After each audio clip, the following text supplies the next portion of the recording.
வானத்தையும் பூமியையும் சமுத்திரத்தையும் நீரூற்றுகளையும் சிருஷ்டித்தவரும் அது என்றென்றைக்கும் அரசாண்டு வருகிறவருமாகிய கர்த்தருக்கு ஸ்தோத்திரம்.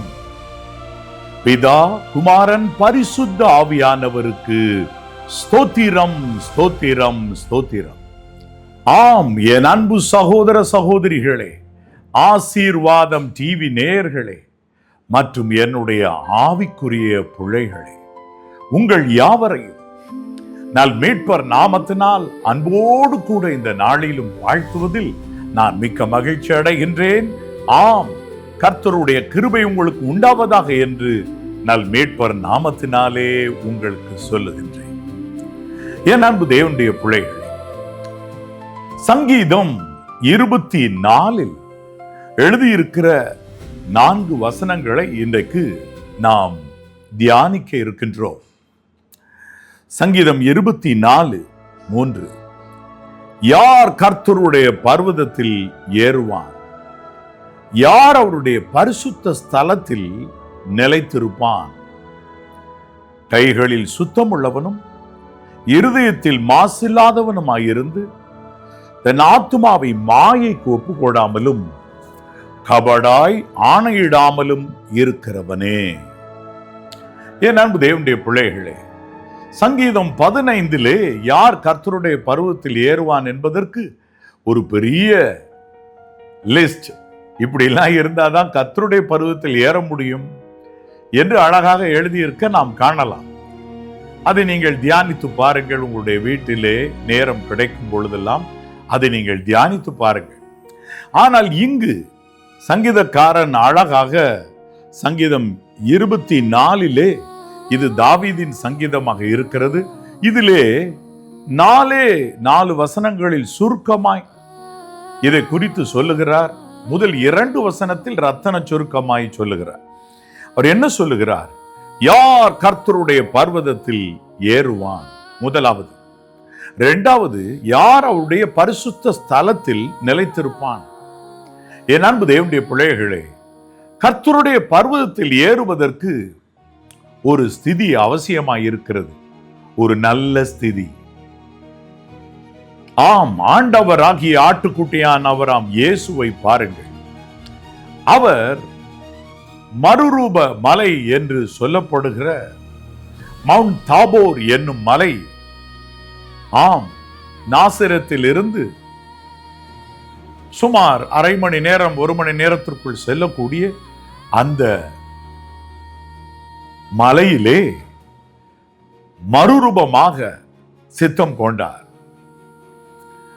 அப்பொழுது மறுரூபமாகிற அந்த வேளையிலே தன்னுடனே சாட்சியாக இருக்க 3 பேரை ஆண்டவராகிய ஆட்டுக்குட்டியானவராகிய இயேசு அழைத்து சென்றார். பேதுரு, யாக்கோபு, யோவான்.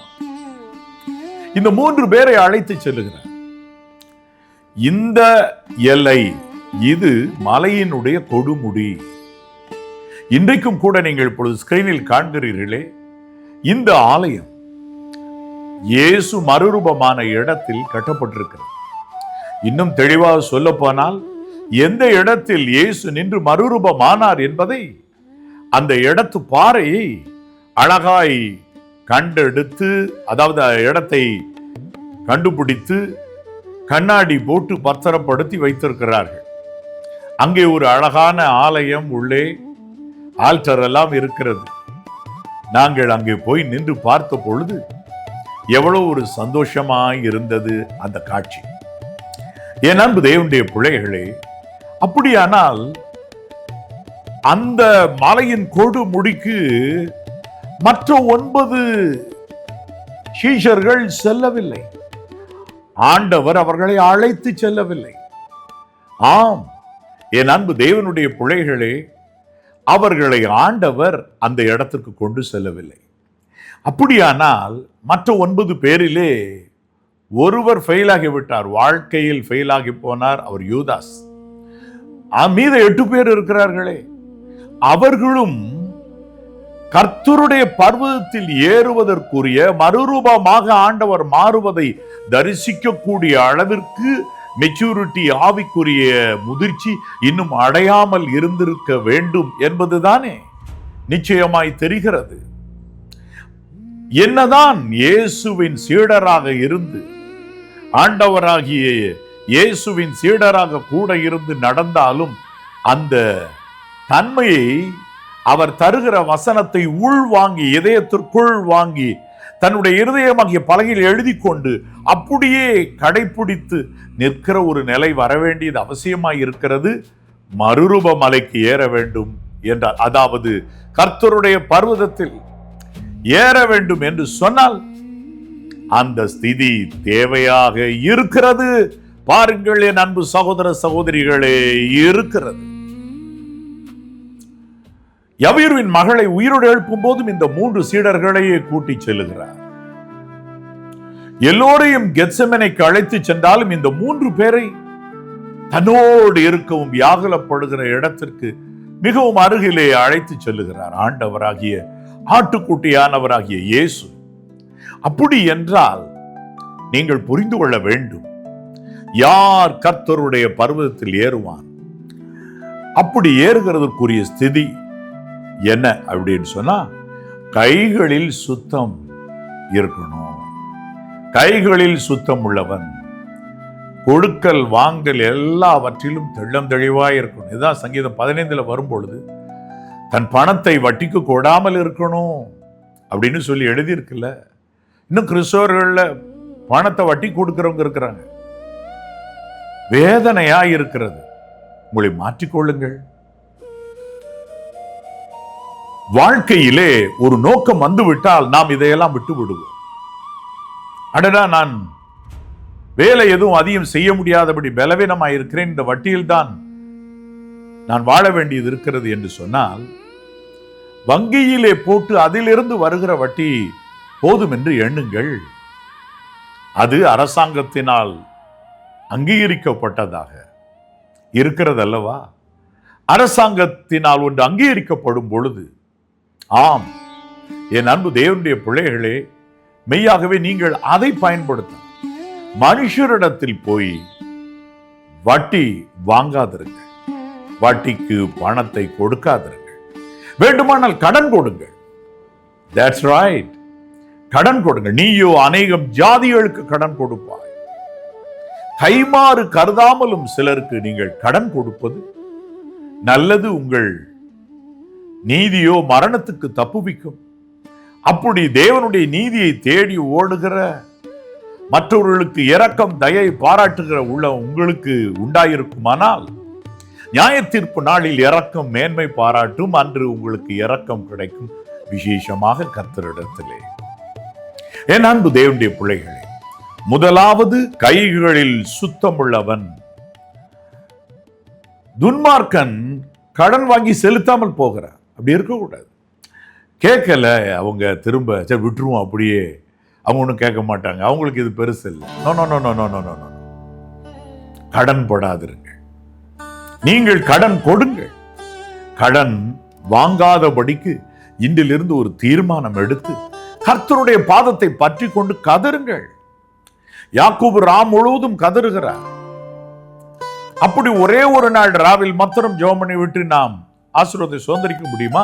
அவர் ஆரம்பத்திலிருந்தே ஹார்ட் ஒர்க் பண்ணி தன்னுடைய மந்தையை அழகாய் காத்து, குடும்பத்தை காத்து அழகாக நிலைப்படுத்தி விட்டார்.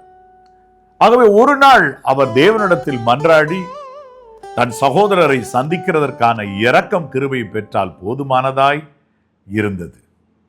மற்றபடி நீங்கள், பரலோக ராஜ்யம் பலவந்தம் பண்ணப்படுகிறது. பலவந்தம் பண்ணுகிறவர்கள் அதை பிடித்துக் கொள்ளுகிறார்கள். பரலோக ராஜ்யம் பலவந்தம் பண்ணப்படுகிறது என்றபடி பலவந்தம் பண்ணி கேளுங்கள் கர்த்தரிடத்தில். கேட்கிறவன் எவனும் பெற்றுக் கொள்ளுகிறான். ஆண்டவரே, நான் கடன் இனிமேல் வாங்கக்கூடாது, இனி ஒரு நாளும் கடன் படக்கூடாது, நான் வட்டிக்கு வாங்கக்கூடாது, என்னுடைய பொருள் அடகுக்கு வைக்கக்கூடாது, உதவி செய்யும், உதவி செய்யும். தேவன் மனம் இறங்குவார்.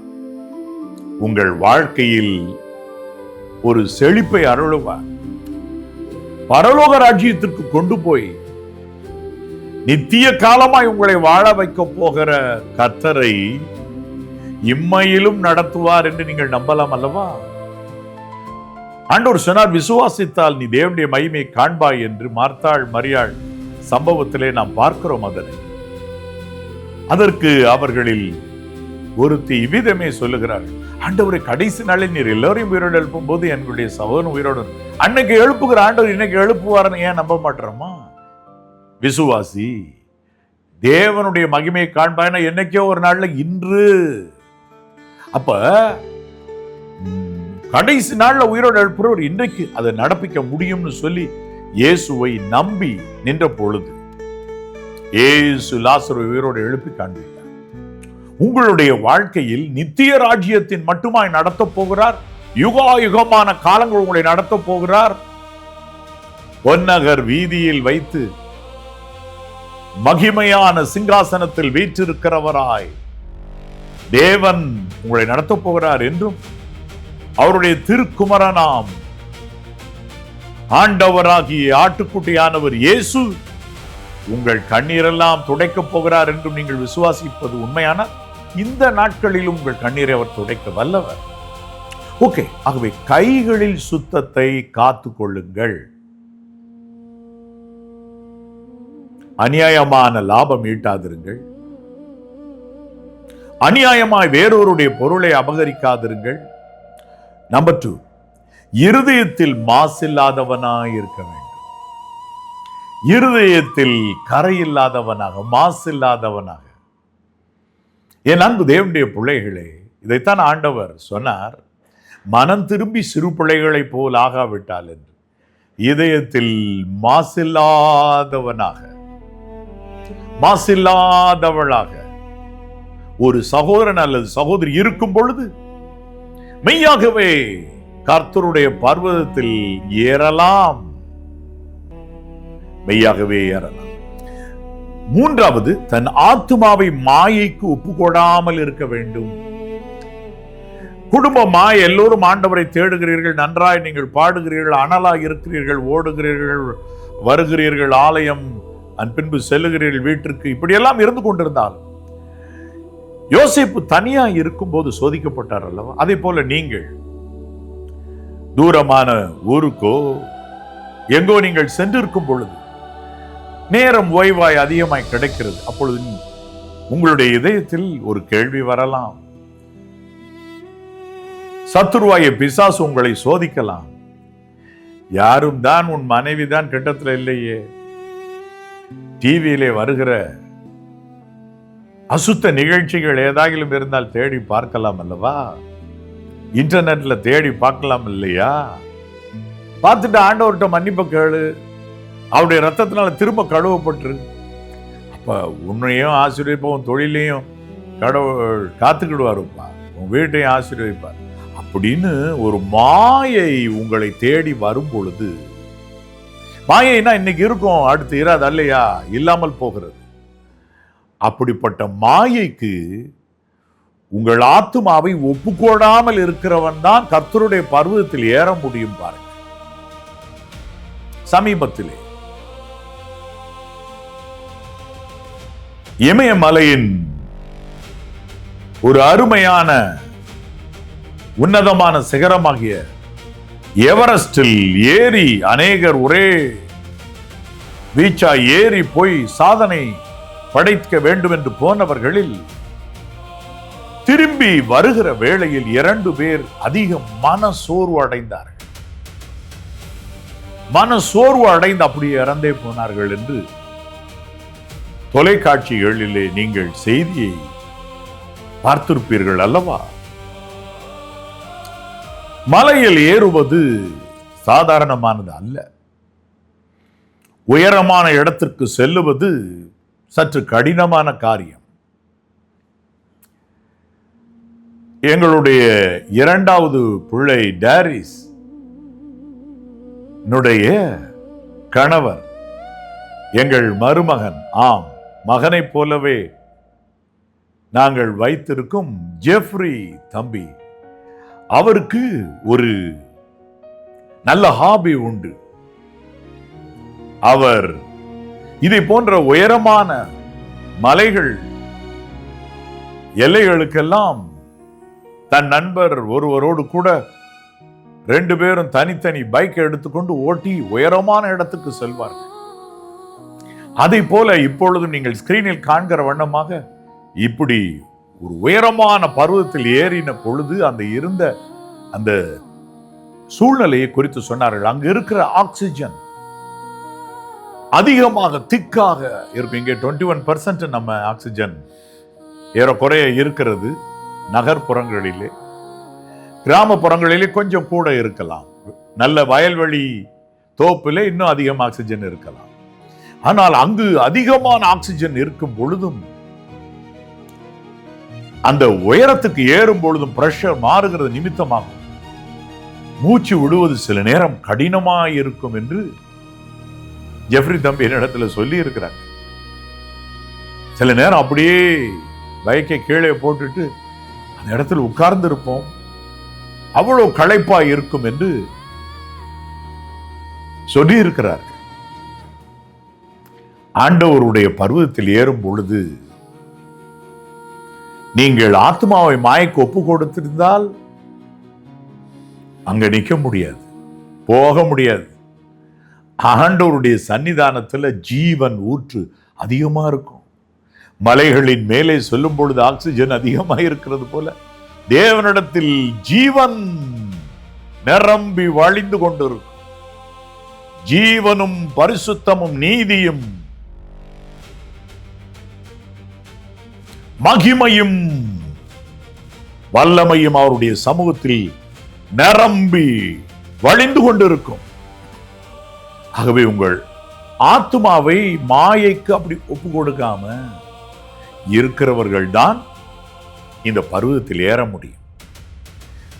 கடைசியாக கபடாய் ஆணையிடாமலும் இருக்கிறவன், கன்னிங்கா ஆணையிடுவார்கள், ஆனால் அதிலே பொடி வைத்திருப்பது போல, அதாவது ஞானமாக தந்திரமாக ஏமாற்றும் விதமாய் ஆணையிடுவார்கள். ஒரு நண்பன் இன்னொரு நண்பனிடத்தில் கடன் வாங்கினானா, பெரிய கடை 2 பேருக்கும். அவன் அந்த கடனை திரும்ப கேட்டு வந்த பொழுது அவன் சொன்னான், நாளைக்கு தருகிறேன் அப்படின்னு. கண்டிப்பா நீ வாக்கு பண்ணு. ஆமா, கண்டிப்பா நாளைக்கு தருகிறேன். அப்போ உடனே அடுத்த நாள் அவன் வந்த பொழுது ஒரு போர்டு மாட்டி வச்சிருந்தான், நாளைக்கு தருகிறேன் அப்படின்னு. உன் கடனை நாளைக்கு தருகிறேன். தான் ரூம்ல மாட்டி வச்ச அந்த நண்பன் வரும்போது அந்த போர்டு பேசிச்சு, நாளைக்கு தருகிறேன். அந்த நண்பனுக்கு என்ன சொல்வது என்று தெரியவில்லை, அமைதியாய் போய்விட்டார். திரும்ப அடுத்த நாள் வந்தாலும் அதே பதில், நாளைக்கு தருகிறேன். இது போல கபட ஆணையிடுறவங்க இருப்பாங்க. அப்படிப்பட்ட காரியம் நமக்கு தூரமா இருக்கணும். இந்த நாளையும் கிளியரா இருந்தா கர்த்தருடைய பருவத்தில் ஏறலாம், ஆண்டவரோடு வாசம் பண்ணலாம். இன்னொரு காரியம், இவ்வாறு நடக்கிற நீங்கள் இன்னொன்றில் நிலைத்திருப்பீர்கள். சங்கீதம் 24:3, யார் அவருடைய பரிசுத்த ஸ்தலத்தில் நிலைத்திருப்பான்? ஆலயத்தில் நிலைத்திருக்கிற ஒரு அனுபவம். பரிசுத்த ஸ்தலம் ஆலயம், அதில் நிலைத்திருக்கிற அனுபவம் பலருக்கு இல்லை. அவள் கைகள் சுத்தம் இல்லாததினாலோ, இதயத்தில் மாசு உள்ளதினாலோ, ஆத்மாவை மாய்க்கு ஒப்புள் கொடுப்பதினாலோ, கபடாய் ஆணையிடுகிறதுனாலோ ஆலயத்தில் நிலைத்திருக்க மாட்டார். என்ன செய்வாங்க? ஒரு நாள் போவாங்க, 3 வாரம் மட்டம் போட்டுருவாங்க, 4 வாரம் இல்ல 2 மாசம் மட்டம் போட்டுருவாங்க. அப்புறம் ஒரு நாள் போவாங்க, சமாதானம் இல்லாத நேரத்தில், அப்புறம் சுகம் இல்லாத நேரத்தில், அப்புறம் விட்டுருவாங்க. அவருடைய ஆலயத்தில் நிலைத்திருக்க வேண்டும் என்றால், பரிசுத்த ஸ்தலத்தில் நிலைத்திருக்க வேண்டுமானால் இந்த 4 அடிப்படை தகுதிகள் மட்டுமல்ல, முக்கிய தகுதிகள், தேவையான ஸ்திதிகள். சங்கீதம் 15 எடுத்து படிச்சு பார்த்துக்கிடுங்க. அதன்படியாகவும் நீங்கள் நடக்கும் பொழுதுதான் பரிசுத்த ஸ்தலத்தில் நிலைத்திருப்பீர்கள். என் அன்பு தேவனுடைய பிள்ளைகளே, அப்படிப்பட்ட ஒரு வாழ்க்கை உங்களுக்கு உண்டாகட்டும். ஆலயத்துக்கு தவறாமல் செல்லுவது ஆலயத்தில் நாட்டப்பட்டவர்களாய் இருப்பது. இதோ கர்த்தருடைய ஆலயத்தில் நாட்டப்பட்டவர்கள் எங்கள் தேவனுடைய பிரகாரங்களில் செழித்திருப்பார்கள். அப்படிப்பட்ட ஆசீர்வாதம் உங்களுக்கு வரும். இதை செய்கிற ஒருவர் எப்படிப்பட்டவராய் இருக்கிறார் என்று வேதம் சொல்லுகிறது பாருங்கள். சங்கீதம் 24:5-6. அவன் கர்த்தரால் ஆசீர்வாதத்தையும் தன் ரட்சிப்பின் தேவனால் நீதியையும் பெறுவான். இப்படிப்பட்டவன் கர்த்தரால் ஆசீர்வாதம் பெறுவான், தன் ரட்சிப்பின் தேவனால் நீதியை பெறுவான் என்பதை ஒரு குறிப்பிட்ட ஆங்கில வேதாமம் இவ்வாறு சொல்லுகிறது. தேவனிடத்திலிருந்து ரிவார்டு பெறுவான். ரிவார்டு உங்களுக்கு கிடைக்கும். அடுத்து வேதம் என்ன சொல்லுகிறது? இதுவே அவரை தேடி விசாரித்து அவருடைய சமூகத்தை நாடுகிற யாக்கோபு என்னும் சந்ததி. தேவனை தேடி விசாரித்து நாடுகிற சந்ததியாய் நீங்கள் அப்படியே மாறிவிடும் பொழுது கர்த்தரால் நீங்கள் ஆசீர்வாதம் பெறுவீர்கள். உங்கள் ரட்சிப்பின் தேவனிடம் இருந்து ரிவார்டு பெறுவீர்கள். உங்கள் நீதி வித்தியாசமானதா இருக்கும். நீதியை பெறுவீர்கள். ஆம், உங்களுடைய நீதி பலத்ததா இருக்கும். நீதிக்கு எதிராக எதிர்த்து நிற்பது எது? நீதிக்கு முன்பதாக அநீதி தள்ளாடும். ஆம், நீங்கள் நீதியினால் நிறைந்திருப்பீர்கள், ரிவார்ட் பெறுவீர்கள் தேவனாலே. ஒரு சிறு ஜெபம் செய்யட்டுமா? என் அன்புள்ள பரிசுத்த பரலோக பிதாவே, நல் மீட்பர் நாமத்தினாலே உம்மை நோக்கி ஜெபிக்கிறேன் கர்த்தாவே. இதோ இந்த நிகழ்ச்சியை பார்த்து கொண்டிருக்கிற ஒவ்வொரு சகோதரனையும் சகோதரியையும், என் ஆவிக்குரிய பிள்ளைகள் ஒவ்வொருவரையும் கண்ணோக்கி பாரும் கர்த்தாவே. இதோ அவருடைய வாழ்க்கையில் ஆத்துமாவை மாயைக்கு அவ்வப்போது ஒப்பு கொடுத்து பின்பு தேவனிடத்தில் ஒப்புரவாகிற நிலை இருந்தால் இன்றைக்கு மாற்றும் கர்த்தாவே. அவர்கள் கபடாய் ஆணையிடுகிறவர்களாக இருந்தால் அந்த கபட்டு தன்மையை எடுத்து போடும் கர்த்தாவே. அவருடைய கைகள் சுத்தம் இல்லாதிருந்தால், கொடுக்கல் வாங்கலில் சுத்தம் இல்லாதிருந்தால் இன்றைக்கு மாற்றும் கர்த்தாவே. தேவரீர் அவருடைய இதயத்தில் மாசு இருக்குமானால், கரை இருக்குமானால், குறை கரை யார நீக்கி உம்முடைய இரத்தத்தினாலே சுத்திகரியும் கர்த்தாவே. ஆண்டவராகிய ஆட்டுக்குட்டியானவராகிய இயேசுவே, உம்முடைய இரத்தத்தால் உம்முடைய பிள்ளைகளை சுத்திகரியும். தொடர்ந்து நடத்துவீராக. உம்முடைய பிள்ளைகள் பர்வதத்தில் மூடி ஏறட்டும். அதனோடு கூட உம்முடைய பரிசுத்த ஸ்தலத்திலும் நிலைத்திருக்கட்டும். ஆலயத்திற்கு தவறாமல் வரவும், ஆலயத்தில் நிலைத்திருக்கிறவர்களாக நாட்டப்பட்டவர்களாக இருக்கவும் தக்கதான இந்த பாக்கியத்தை இன்றைக்கு பெற்றுக்கொள்ளட்டும். இந்த ஜெபத்தை நல் மீட்பர் நாமத்தினால் நன்றி சொல்லி ஏறெடுக்கிறேன் பிதாவே. ஆமேன், ஆமேன்.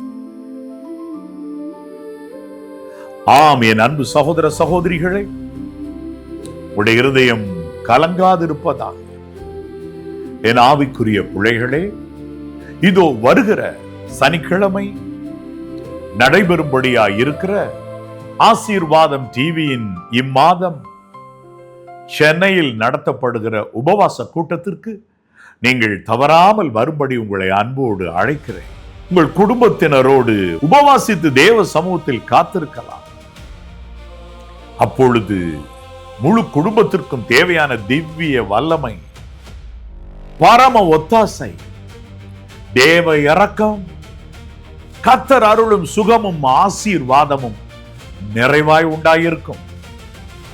என் அன்பு தேவனுடைய பிள்ளைகளே, ஒவ்வொரு உபவாச கூட்டத்திற்கு நான் வந்து தேவனுடைய வார்த்தைகளை பகிர்ந்து கொள்ளும்படியாய் வருவதற்கு முன்னமே போராடுகிறேன் தேவனுடைய சமூகத்திலே. பல உபவாச கூட்டங்களுக்கு நான் இரவு முழுவதும் தூங்காமல் வந்தும் பேசி இருக்கிறேன். அல்லது 1 மணி நேரம் 1.5 மணி நேரம் உறக்கம் மட்டுமே இருக்கும். அதுவரையிலும் விழித்திருந்து ஆயத்தப்பட்டு நானும் சோஃபியும் வருவோம். எங்களுக்கு தூக்கம் எங்கள் கண்களுக்கு அந்த மாதிரியான நேரங்களில் தூரமாக இருக்கும். உங்களுக்காக நாங்கள் ஆண்டவருடைய சமூகத்தில் ஜெபம் பண்ணி விசாரித்து கேட்டு அறிந்து தேடி விசாரித்து உங்களுக்காக கர்த்தருடைய சமூகத்தை நாடி ஓடி நாங்கள் அங்கு வந்து நிற்போம்.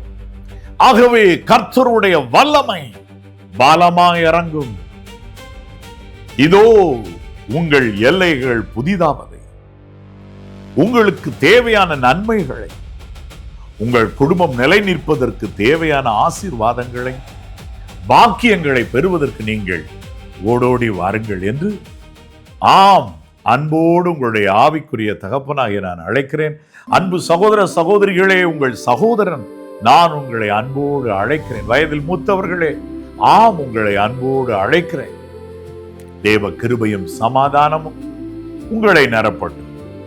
இந்த மாத உபவாச கூட்டத்தில் உங்களுக்கு ஒரு அற்புதத்தை கர்த்தர் செய்யட்டும் என்று மனதார நல் மீட்பர் நாமத்தில் வாழ்த்துகிறேன். God bless you. God bless you.